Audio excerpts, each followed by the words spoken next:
Après les manifestations du 24 janvier dernier, suite au kidnapping présumé, le secteur de l'éducation au Gabon a été quelque peu perturbé. Toute chose qui a abouti à une suspension des cours décrétée par le Sénat, la CONACYCED, et acquiescée par le gouvernement. Cette période de cessation d'activité scolaire aura permis d'identifier certains des mots qui minent l'éducation au Gabon, notamment la violence et l'insécurité.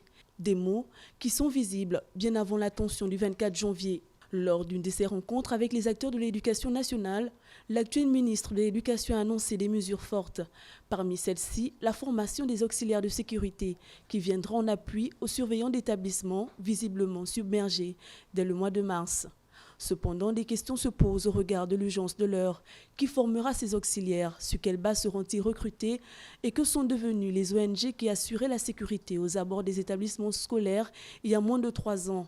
Pourquoi ne pas déployer aux abords des établissements des forces de sécurité déjà en nombre? Les résultats des premières enquêtes de fouilles inopinées devraient élargir le débat. Un enfant avec une arme blanche, de la drogue et des stupéfiants devra interpeller.